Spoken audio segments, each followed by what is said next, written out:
The night my aunt signed over her bakery to me, I was 23 years old, standing in her kitchen at midnight while the rest of the family slept in the rooms above us, and she pressed a warm mug of chamomile into my hands and said, "Clara, some gifts come with thorns. The people who love you the most will sometimes be the ones who reach for what's yours." I didn't fully understand what she meant then. I do now.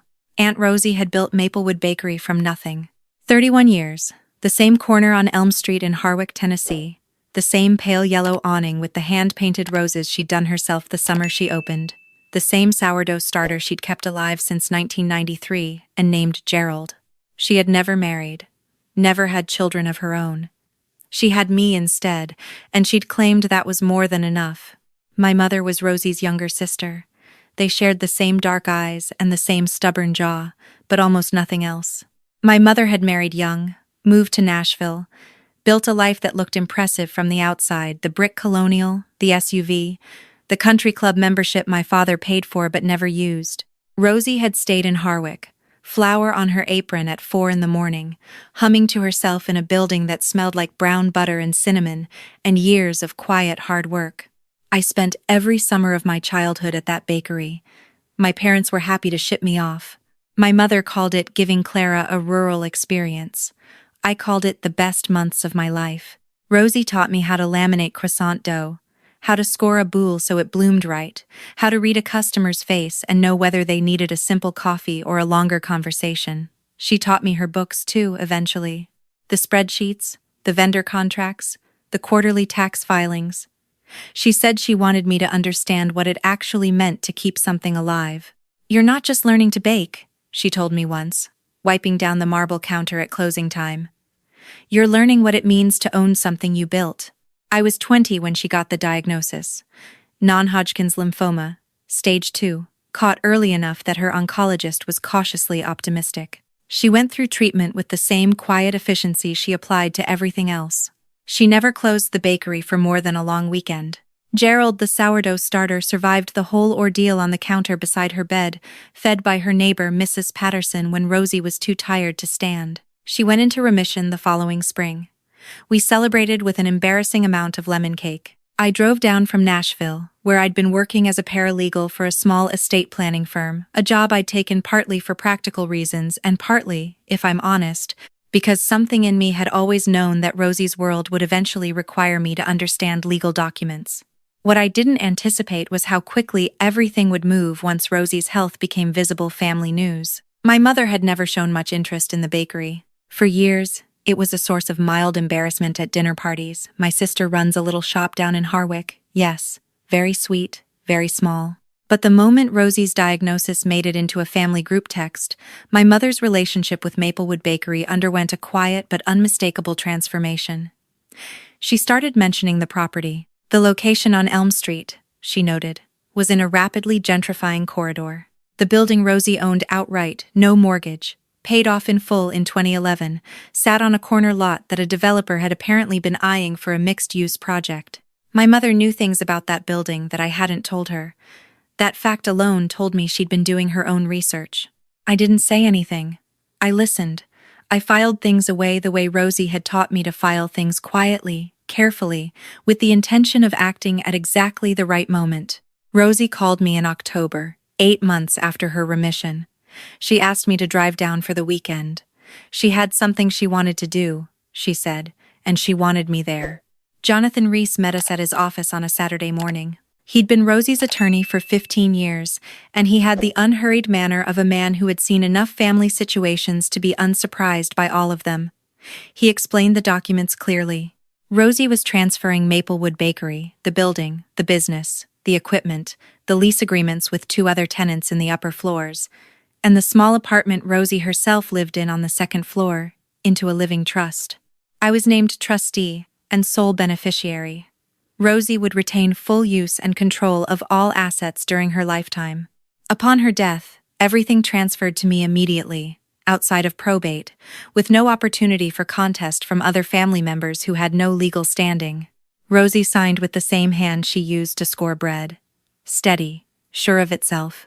"Is there anything you want to tell your family before we finalize this?" Jonathan asked her. "I'll tell them when I'm ready," she said. and Clara will know what to do when the time comes. She lived 3 more years. Good years, mostly. The lymphoma stayed in remission. She baked, she fed people. She taught a class on Wednesday evenings called Bread for Beginners that consistently had a 6-month wait list. She and I talked on the phone every Sunday, and I drove down at least once a month to work the Saturday rush with her and sleep in the spare room that still had the same quilt on the bed that had been there since I was 8. She died on a Thursday in February, quietly, in her apartment above the bakery, in her sleep. Mrs. Patterson found her in the morning. I was on the road by 7.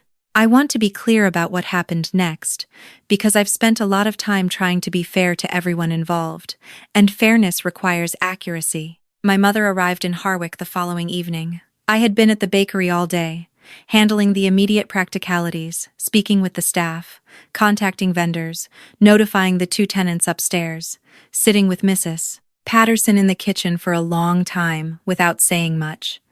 When my mother walked in, she hugged me, and the hug was real. She had loved Rosie, in her way. Grief is not incompatible with the other things that were about to happen. My uncle arrived the next morning. He was my mother's older brother, and he had the specific energy of a man who had spent decades being the designated decision-maker in situations that did not actually require him. He walked through the bakery with his hands clasped behind his back, nodding at things, as though taking inventory. I watched him from behind the coffee bar and kept my face neutral. My father stayed largely in the background, which was his default position in most situations. My cousin, my uncle's daughter, arrived that afternoon. She was pleasant in the careful way that people are pleasant when they want something. We had a family dinner that evening at my mother's request. Someone had ordered from a restaurant downtown. We sat around Rosie's kitchen table, the same table where Rosie had pressed chamomile into my hands 3 years earlier, and my uncle cleared his throat. "We should talk about the property," he said. My mother nodded. She had the expression of someone who had rehearsed this conversation. "Rosie didn't have a formal will on file," my uncle continued. "Which means the estate goes to probate, and as her closest living relatives, she had a trust," I said. The room changed temperature slightly. "I'm sorry?" my uncle said. "Aunt Rosie established a living trust 3 years ago. The bakery, the building, the apartment, all of it. I'm the trustee and the sole beneficiary. Jonathan Reese handled it. I can give you his contact information if you'd like to discuss the legal details with him directly." I had decided, sitting in that kitchen all day, that I was not going to let this be a slow-motion situation. I was not going to smile through a dinner, sleep on it, and wake up to find someone had already started making phone calls to developers. I was not going to let the conversation drift for days while my uncle made himself comfortable in Rosie's space. The lesson I'd taken from every bad version of this story I'd ever seen, including, honestly, some of the cases I'd processed as a paralegal, was that silence in these situations is not strategy. Silence is just delay. It gives other people time to build momentum. I had called Jonathan that morning. He knew what was coming. The trust documents were already filed and accessible. Everything was in order. My uncle set down his fork. "That seems like something we all should have known about." "Rosie chose when to share information and with whom," I said. "That was her right. Clara." My mother's voice had the particular quality it got when she wanted me to understand that I was being difficult. "This is a family conversation." "I know. That's why I'm telling you clearly, at the dinner table, instead of letting you find out another way." My cousin reached across the table and refilled her wine glass. She did not make eye contact with anyone. My uncle was quiet for a moment. He was recalibrating. I could see it. He was a man accustomed to situations where a combination of volume and authority produced results, and he had just encountered a situation where those tools were not applicable. The building had already been transferred. The trust was already executed. There was nothing here to negotiate. "I think," he said finally, "that this deserves a proper legal review. Trusts can be contested. Undue influence is a recognized—" "You're welcome to consult an attorney," I said. "Jonathan's number is in my phone. He's expecting questions." That was not entirely true, but it was true enough. Jonathan had told me that morning, "If anyone pushes back, they'll find there's nothing to push against." He'd said it the way he said most things, quietly, without drama, as a simple statement of fact. Dinner ended shortly after. My mother helped clear the plates without speaking. My uncle left early, saying he had calls to make. My cousin hugged me on her way out and said, "For what it's worth, I always thought the bakery should stay in the family." And I said, "It is staying in the family," and she smiled in a way that was almost genuine. My father, on his way out the door, squeezed my shoulder and said quietly, "Your aunt would be proud of you." He said it like he meant it, and I think he did. I stayed in Harwick for 2 weeks after the funeral. There were things to manage the staff, who were uncertain about their jobs and deserved honesty and reassurance. The vendors, who needed to know operations would continue. The upstairs tenants, who needed to understand that their leases remained valid and nothing was changing from their perspective. I had taken emergency bereavement leave from my job in Nashville. On the 4th day, I called my supervisor and asked if we could talk about a longer arrangement. She was understanding. Estate work is, in many ways, made up of situations exactly like mine, and she had seen enough of them to know that untangling a loved one's affairs takes time. My mother called me on the 7th day. I answered. She didn't open with another attempt at the property. She asked how I was sleeping and whether I was eating. She told me she'd been thinking about a specific memory Rosie teaching her to make pie crust when they were girls, how Rosie's always came out better, and Rosie had never once said so. She cried a little. I cried a little. We talked for an hour about Rosie as a person, rather than Rosie as an asset, and I was grateful for that hour. At the end of the conversation, she said, "I hope you know I wasn't trying to take anything from you." I thought about how to answer that honestly. "I know you loved her," I said. "And I know there are people in our family who saw that building differently than I do. I'm not angry about that. But I'm going to keep the bakery. That's what Rosie wanted, and it's what I want, and it's what's happening." My mother was quiet for a moment. "Okay," she said.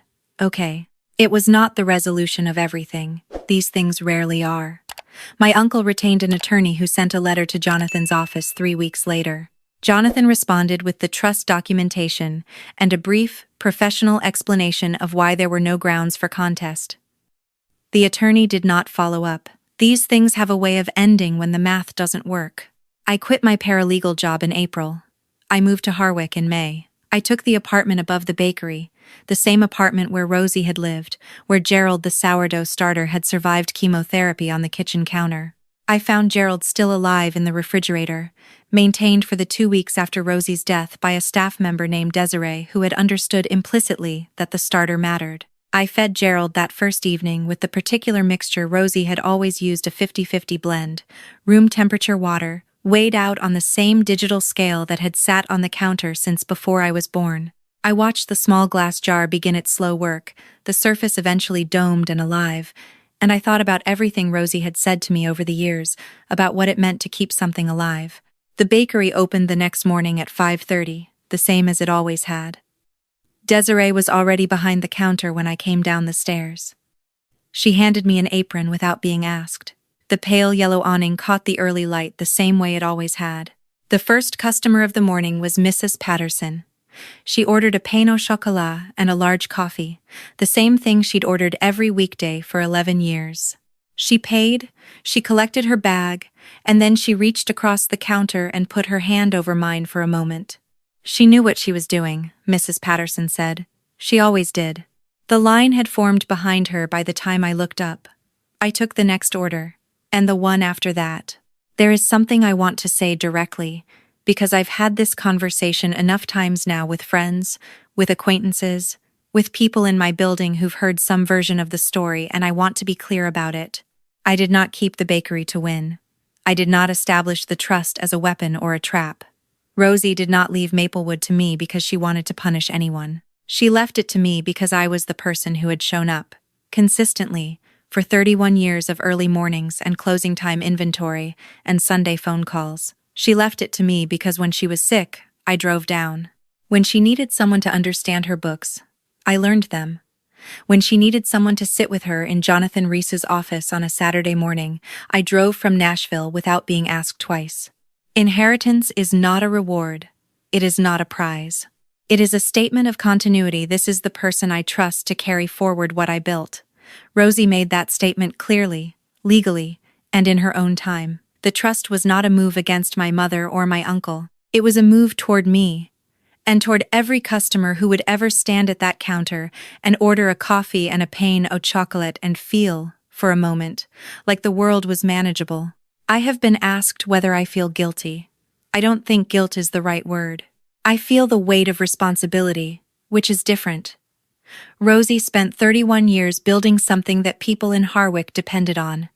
That weight is real. Some mornings I'm at the counter at 4:30, when it's still dark outside and the ovens are just beginning to warm, and I feel it clearly, the exact size of what was handed to me, and what it means to hold it without dropping it. I also feel something else, something harder to name. On the best mornings, when the bread comes out right and the coffee is going and Desiree is telling someone at the counter about her daughter's school play, and the pale yellow awning is catching the 8 o'clock light, and Gerald has been doing reliable, patient work in the warm kitchen on those mornings, I feel like I understand what Rosie was trying to tell me that night 12 years ago with the chamomile in my hands. Some gifts come with thorns. The people who love you the most will sometimes be the ones who reach for what's yours. The gift was never the building. The gift was knowing, early enough to matter, what it was actually worth. My mother drove down in June. She arrived on a Saturday morning, unannounced, around 8 o'clock. I saw her through the front window, standing on the sidewalk outside, looking at the yellow awning for a long moment before she came in. She ordered a coffee and sat at the small table near the window, the one that gets the best light. I brought it to her myself. She looked around the bakery the way you look at a place when you are trying to memorize it rather than evaluate it. She looked at the photographs on the wall, Rosie at the original opening, Rosie at 25th anniversary, Rosie and me covered in flour when I was 9 years old, and thought it was hilarious to put my handprints on her apron. She looked at the bread on the display shelf and the chalkboard menu and the coffee bar where Desiree was making something complicated for a teenager who kept changing her mind. "It looks the same," my mother said. "It is the same," I said. "That's sort of the point." She wrapped both hands around her coffee mug, and for a while we didn't say anything. The bell above the door rang 3 more times. A man came in with a dog he tied to the lamppost outside. Mrs. Patterson arrived for her 9 o'clock coffee, spotted my mother, and said hello with the warmth of someone who remembers everything. "She talked about you all the time," Mrs. Patterson told my mother. "Rosie. She was very proud of her sister." My mother pressed her lips together and nodded. "I know," she said. "I know she was." When Mrs. Patterson moved on, my mother looked at me across the table with the expression of someone who has spent a few months arriving somewhere.